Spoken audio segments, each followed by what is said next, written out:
Welcome to the Season 2 of the Smart and Sustainable City podcast.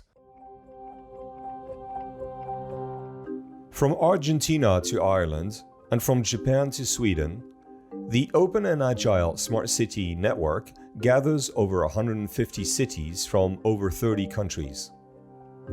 The OASC is a not-for-profit organization where small and large smart cities find the ability to share best practices and applications for some of their biggest challenges they tackle, such as the current COVID-19 crisis, or some of their energy, mobility, or air pollution challenges.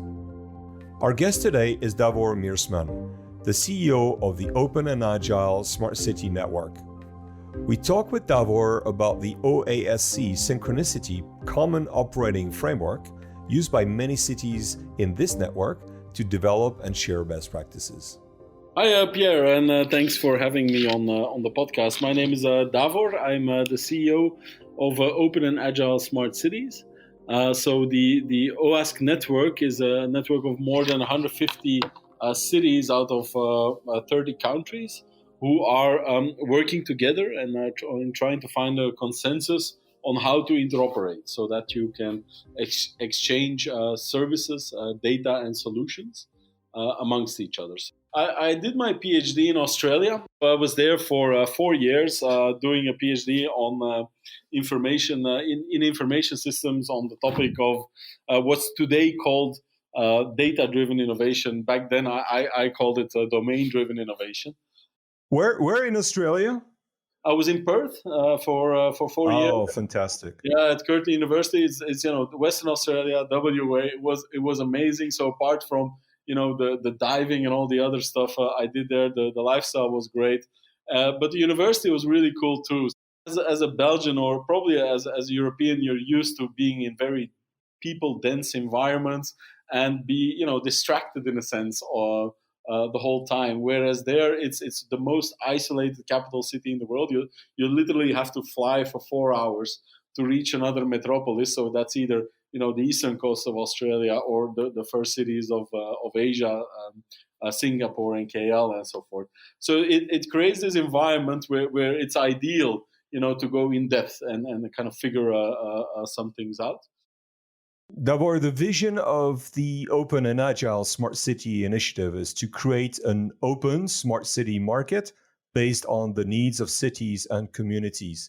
It seems that what you've been very successful at is to create a framework of interoperability for all of the influx of data that cities have to ingest and manage, as well as exchange the best practices that they have with other cities.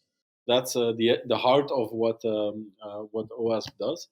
What got you to the start of the OASC? I've been part of, let's say, founding the organization through my position within the city of Antwerp at the IMEC research organization as the head of the City of Things initiative back 5 years ago. So we were part of, let's say, the first wave of signees. And so I was involved with OASC since the beginning. And then after a couple of years, the main institutes who were involved with the organization decided to incorporate and bring me on board as a CEO based on the successes we had in the city of Antwerp. We exist for 5 years. Stuff was being done, but it never left, let's say, the pilot stage. So that was the real issue. You'd keep things alive as long as the public funding was there, but then when you would expect the private sector, to take over and kind of run with it and build a flourishing ecosystem, it would hit all kinds of barriers, right? Obviously, there's stuff we can't get around, like procurement and just the general context of entrepreneurship closely interfacing with the public sphere.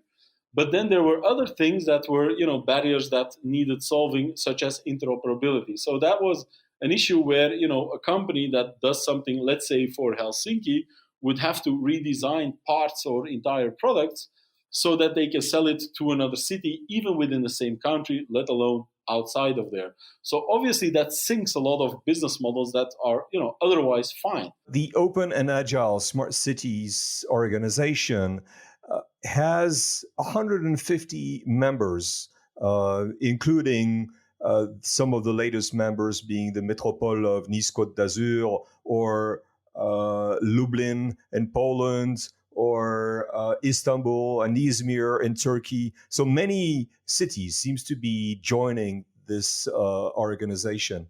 What a success.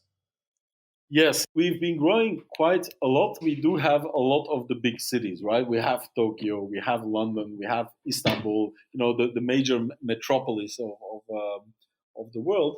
But we also get a lot of smaller communities. So I think, it's the cities and the communities together.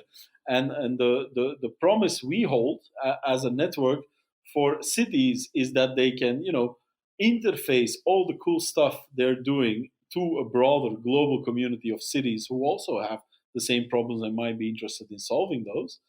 And for the long tail, if you want to call it that, for the communities of the world, we offer a promise of being able to replicate, right, at a reasonable cost. So you don't need to set up a huge investment in innovation, and oftentimes there is simply not that capacity. We are a not-for-profit network. We are managed by institutes. We don't have companies anywhere on decision points in the organizations. We do partner with companies. Obviously, they are they implement a lot of the solutions. But what we offer is a model that scales. So what we don't it's a free membership to access the Council of Cities, to be part of the working groups and so forth, and to make the decisions on this future direction of the MIMS for cities. So that creates a model that any city in the world can, with some investment of their time, obviously, learn and get acquainted with how other cities are solving problems. Many cities were starting up their own initiative, but the ability to scale got stopped. And that was all linked to interoperability challenges. The main challenge there indeed is interoperability, and it's to be expected, right? A city is a problem-solving entity, right? For a local context. That's why people invested in it. That's why taxes are levied. That's why it makes sense. It's the biggest or the best invention we have, as a mankind, is a city, because although it generates a lot of problems, it solves many more than that. So it's a problem-solving entity, and the city administration is at the heart of that. When cities of sufficient scale, who have the capacity to innovate, to specialize and go after different funds and set up teams around topics and try to solve those with technology, that those cities try to solve these problems for their citizens.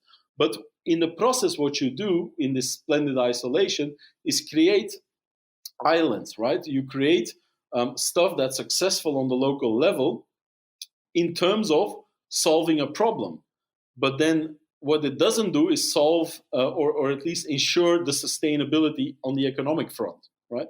So because it only solves the problem and one on a local level, and one city is not a market, it's not enough usually for a company to just live off the one city. In order for the product and the companies in the quadruple helix, in order for that to make sense, you need to be able to scale it up and get the economy of scale going. And then you run into the issue of, well, you've developed this thing for this infrastructure that fits within that one city. It looks really different in another city. So what you need to do is find a way in which you can respect the local context, in which you can respect the reason why things are different, and actually lift those to a higher stage. But what you need to ensure is that they are minimally interoperable.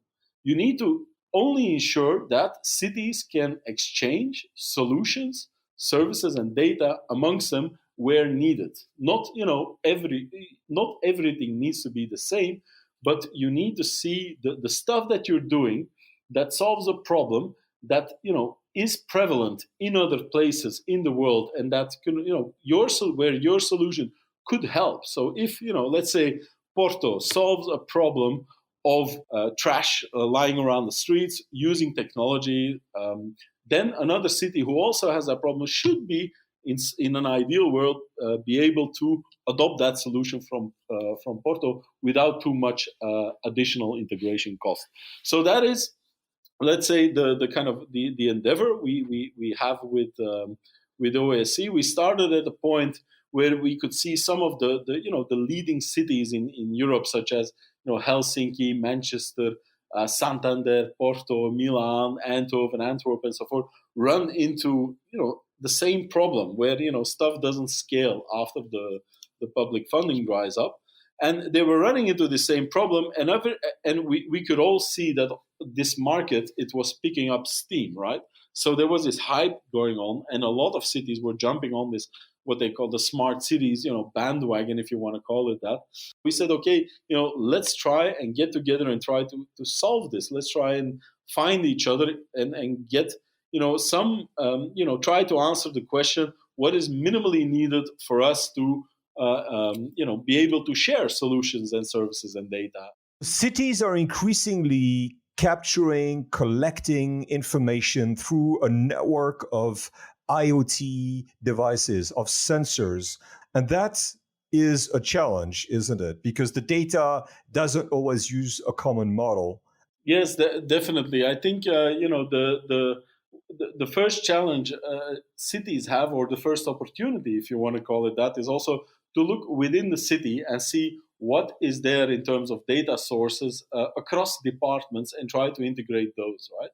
The common language you would use in order for these kind of different data sets to be able to work together is something, if done properly, that would also at the same time allow you to interface with third parties, let's say, with also the outside world. So I think that's what we've done with the Synchronicity project, which is a project that ran for 3 years and allowed us to connect cities around Europe. In the end, it was 20 cities. The cities I mentioned earlier, so Helsinki, Manchester, Milan, Porto, Santander, Eindhoven, Antwerp, and so all those cities and more were part of it. And what we did there is we integrated these very different IoT infrastructures that these cities had built up over the years. And obviously, they would cater to different things. They would have different stacks, different technologies, and so forth. But we found a way over the course of the project to interoperate them, right? So you have mechanisms that we today call minimal interoperability mechanisms. That's the MIMS, right? Those are the MIMS you talk about. Yes. Yeah, the MIMS. So I'll maybe talk about those in a little while. But essentially, what they do is they allow these cities to exchange solutions amongst them, and we did that in 50 cases during the project. So with 50 deployments. And what it also does is allow you to create this common language internally. So if you look specifically at the city of Antwerp, we were very happy to see that they were, yes, of course, satisfying the requirements of the project and kind of set up this exchange going on with different cities and have these implementations that were essentially the same service deployed in different cities by aligning their infrastructure. But what they also did is they started running all their IoT data through these context brokers. Let's take, for example, a smart vehicle. It drives into a city. It needs data from that city in order to function properly. Let's say, where are potholes? Where are current roadworks? What's the latest on the other kind of policy dimensions. So it calls the city, it gets that context data, and it allows to function properly. Obviously, that car also generates data, where it is and so forth. So it can also give that data back to the city so that the city can then use that data in whatever real-time mobility use cases they might have. It's an API that's based on an international standard called the OASC SIM, Context Information Management. And then you have common data models, right? That enables the data to talk to each other. Yeah, so that's step two. So you have a way in which you can exchange context data, right, between third parties in a city, but also between cities or any context. But then you also need to speak the same language. So essentially, that's what MIM2 is. You have a data model and you say, okay, with me street, when I say street, it means that field in that kind of data model. And another city will say, well, with us it's called rue, but it means street in that data model. So you can start exchanging, and speak the same language. So once you have those two things in place, you get data flows, right? But what you then need is also a way to manage who gets access to what, under which conditions, right? So you have a data ecosystem, but you need some rules on top of it, right?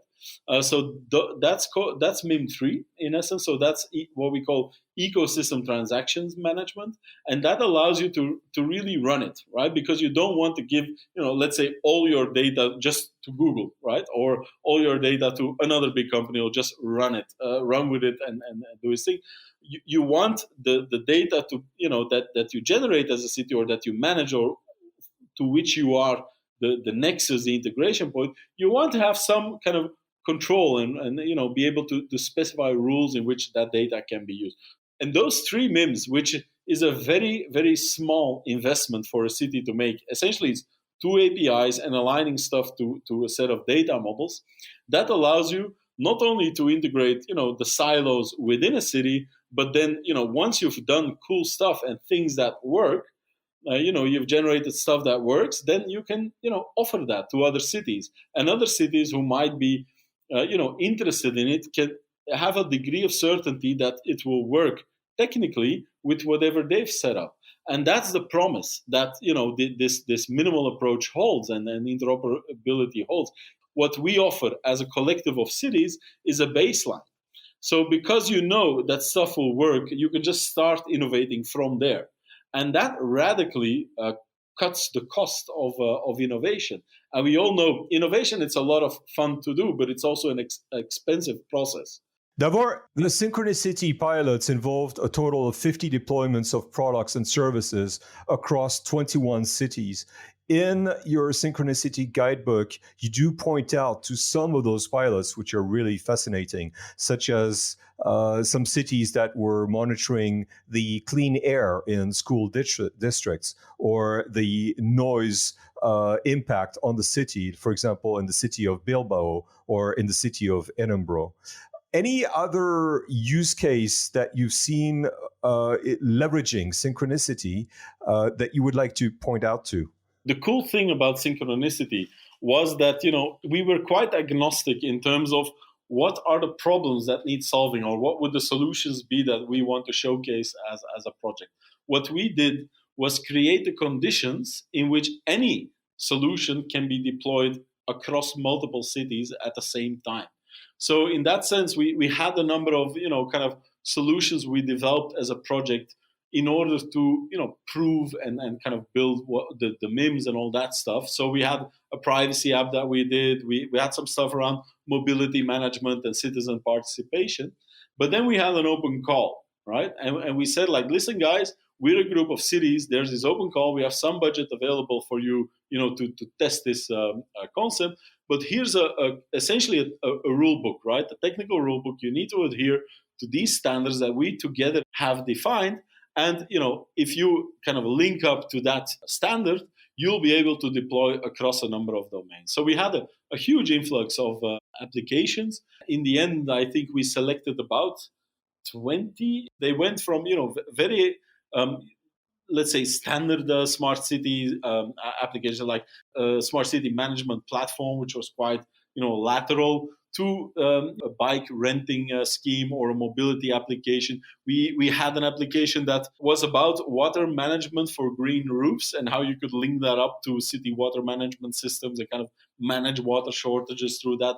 We presented that to our council of cities, and we had our full membership, which at the time was just above 100 cities, adopt the MIMS formally as a group of cities where they said, okay, we agree with this approach. It seems to be working. Let's all align ourselves around these MIMS. So now we grew also a little bit as a network. So now today we have this network of 150 cities who are essentially open for business in a very coherent way. So if you have an application that fits a need in one city, you will be able on a technical level to fit the need of any other city that has that same need Right. across the network. So essentially what we've done in the process is create an addressable market but for companies, but more importantly what we've done is we've created an amplifier for impact. Yes. Because if a city solves a problem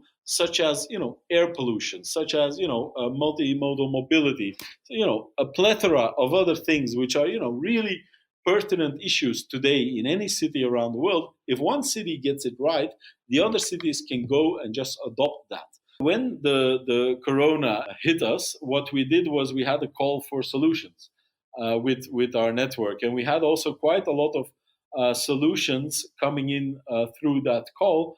And what that added was really interesting. We had been talking about the benefits of the MIMS in terms of the ease of use and avoiding vendor locking and the ability to scale and lowering cost. But all of a sudden, this dimension of speed became very important, right? Because you needed to be able to scale up stuff quickly. So we had this solution, which was a COVID-19 tracking system. That solution was a COVID-19 monitoring solution used in the north of Italy by more than, if I'm not mistaken, around 10,000 doctors or so, so the whole regional task force and so forth. So they had tons of data and also knowledge about how to tackle the pandemic.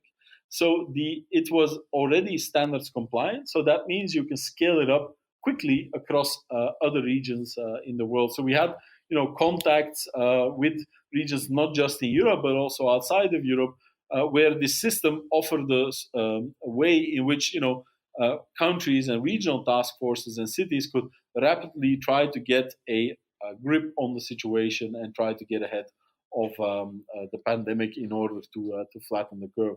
So in that sense, we are the big facilitator, right, when it comes to the digital transformation of cities around the world.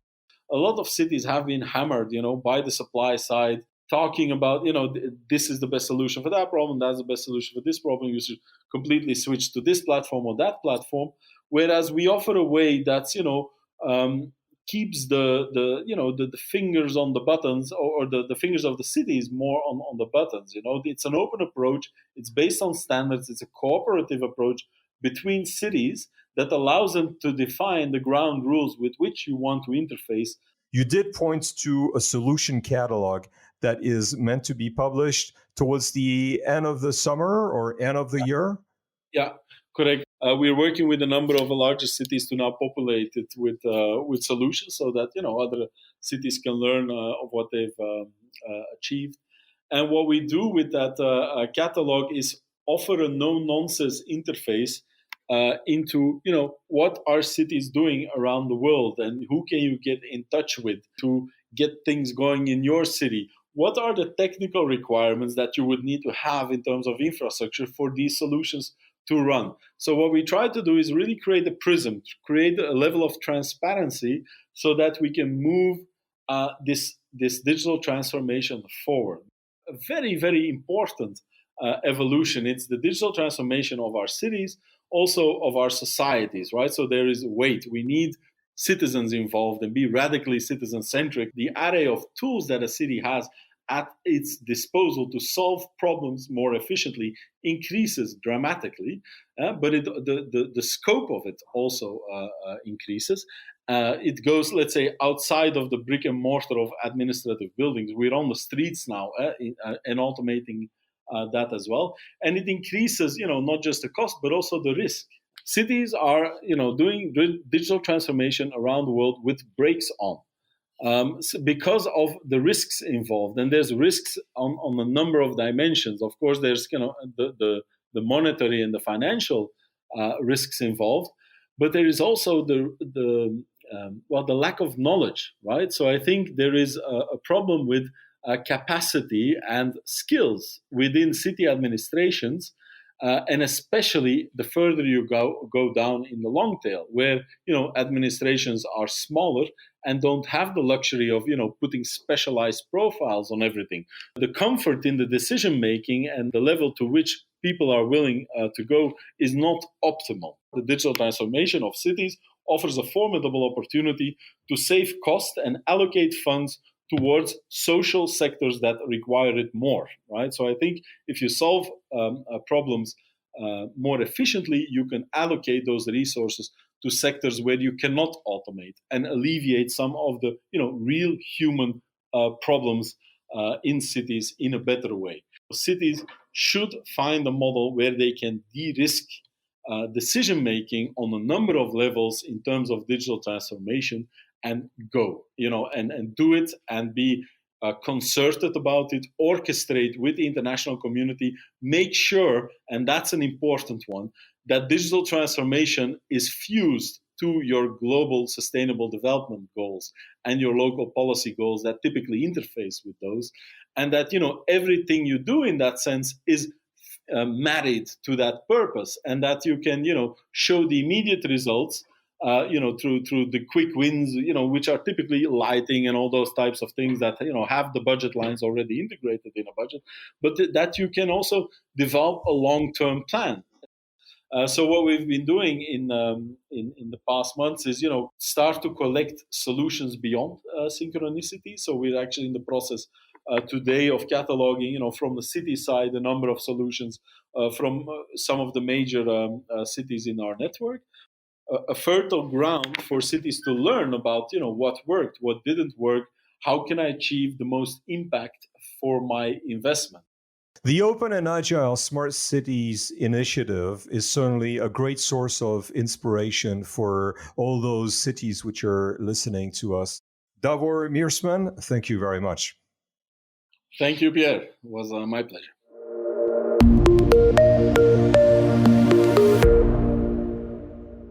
Thank you for listening to the Smart and Sustainable City podcast.